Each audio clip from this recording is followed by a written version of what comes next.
Hello friends, मैं हूं advocate Nitesh Banka. आप है मेरे YouTube channel let's speak legal में। आज मैं आपके सामने एक बहुत ही बेहतरीन वीडियो प्रस्तुत करने जा रहा हूं।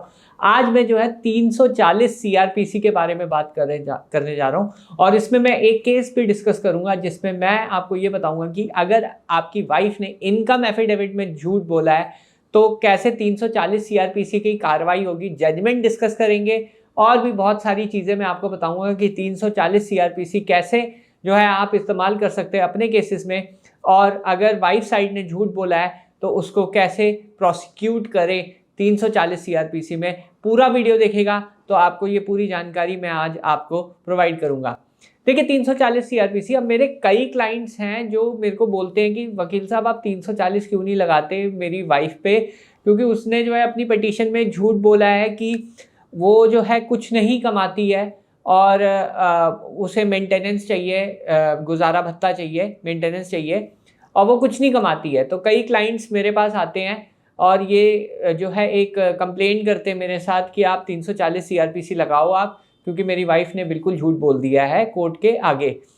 अब मैं जो है इसमें बिल्कुल ही कॉशियस रहता हूँ। मैं हमेशा जो है पहली ही तारीख में रिप्लाई के साथ 340 सीआरपीसी नहीं लगाता हूँ, क्योंकि क्या होता है कि 340 सीआरपीसी में जो फैक्ट्स होने चाहिए वो बिल्कुल अनडिस्प्यूटेड होने चाहिए। अनडिस्प्यूटेड मतलब कि वाइफ ने क्लियरली एडमिट किया है कि उसने झूठ बोला है। अब ये चीज़ कैसे होगी वो मैं आज अभी आपको बताने जा रहा हूँ और इसके बाद हम जो है जजमेंट भी डिस्कस करेंगे कि क्या कैसे ये चीज़ हुई है प्रैक्टिकली, वो भी हम डिस्कस करेंगे।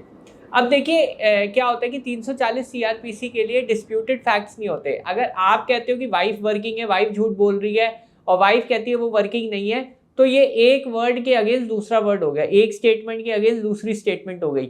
तो वहाँ पे कोर्ट कन्विंस नहीं होगा, वहाँ पे 340 सीआरपीसी की कार्रवाई नहीं होगी और वहाँ पे कोर्ट यही कहेगा कि हम एविडेंस के बाद देखेंगे इस एप्लीकेशन को। अब नेक्स्ट स्टेज आपकी आ जाती है, जब भी आप रिप्लाई फाइल कर देते हैं नेक्स्ट स्टेज आ जाती है कि वाइफ साइड अपना एविडेंस एफिडेविट फाइल करती है और उसमें भी सेम स्टैंड लेती है कि वो वर्किंग नहीं है, उसे मेंटेनेंस चाहिए। यदि आपने इस स्टेज पे फाइंड कर लिया कि आपकी वाइफ जो है वर्किंग है, तब आपको इमीडिएटली सेक्शन 91 सीआरपीसी की एप्लीकेशन मूव करनी है। ये ध्यान दीजिए कि सबसे पहले आपको 91 सीआरपीसी की एप्लीकेशन मूव करनी है। इसमें आपको एटलीस्ट एम्प्लॉयर की डिटेल्स पता होनी चाहिए या जहाँ पे ऑफिस है वाइफ का वो चीज़ें आपको एटलीस्ट पता होनी चाहिए, तभी जो है कोर्ट आपकी हेल्प कर पाएगा। सिंपली आप ये कहेंगे कि जी मेरी वाइफ तो वर्किंग है, वो आपके कोर्ट आपकी कोई हेल्प नहीं करेगा। आपको जो है स्पेसिफिकली बताना पड़ेगा कि वाइफ किस ऑफिस में काम करती है, एटलीस्ट एड्रेस और उसकी डेजिग्नेशन जहाँ तक हो सके पता होनी चाहिए।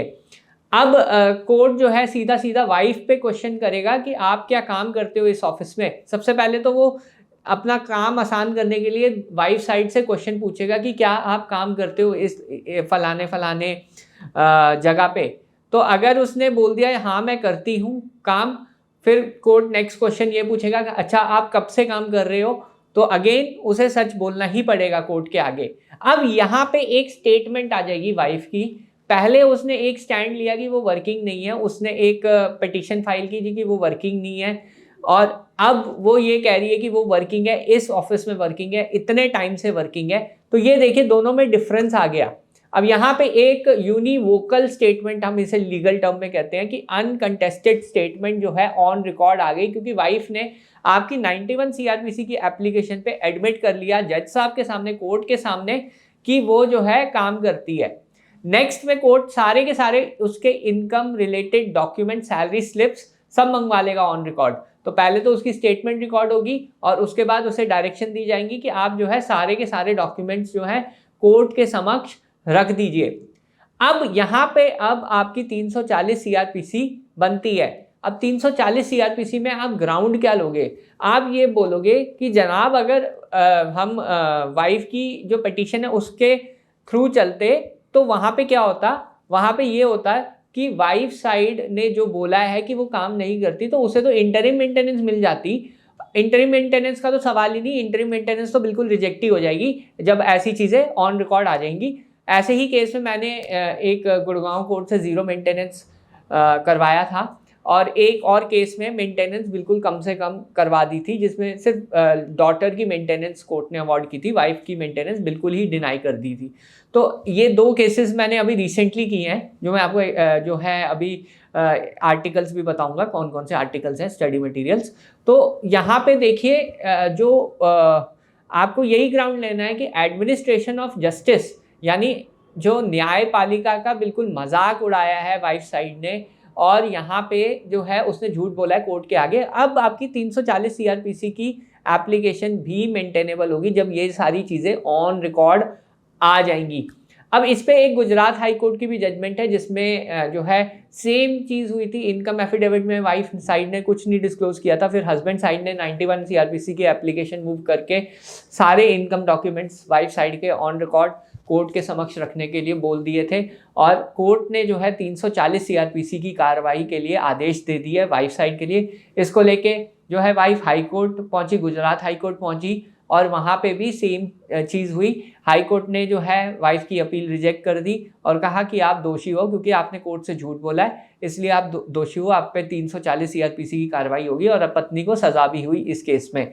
अब आप कहते हैं कि कोई ऐसा केस लॉ बताइए कि जिसमें पत्नी को सजा भी हुई हो, तो ये मैं एक लाइव केस बता रहा हूँ, साथ में जजमेंट भी दे रहा हूँ। आप बस मेरे जो है इसमें डिस्क्रिप्शन में लिंक में जाइए, आर्टिकल पढ़िए, जजमेंट डाउनलोड कर सकते हैं आप, यही जजमेंट यूज़ कर सकते हैं अपने केसेस में। और साथ ही साथ मैं कुछ और जजमेंट्स भी आपको इस आर्टिकल के थ्रू प्रोवाइड कर रहा हूँ 340 सीआरपीसी में, कब और कैसे आपको यूज़ करना है, और ये जजमेंट्स आपके बहुत काम आएंगी अगर आप 340 सीआरपीसी के लिए मूव कर रहे हो। तो ये जजमेंट्स आप डाउनलोड कीजिए, यूज़ कीजिए अपने केसेस में, और मेरे को बताइए कमेंट सेक्शन में कि क्या अभी आपकी केस की स्टेज क्या है, आपकी केस की स्टेज अभी क्या है, अभी आप क्या चीज़ें फेस कर रहे हो अपने केसेस में 340 से रिलेटेड। कमेंट बॉक्स में ज़रूर कमेंट कीजिएगा, और ये जजमेंट ज़रूर डाउनलोड कीजिएगा।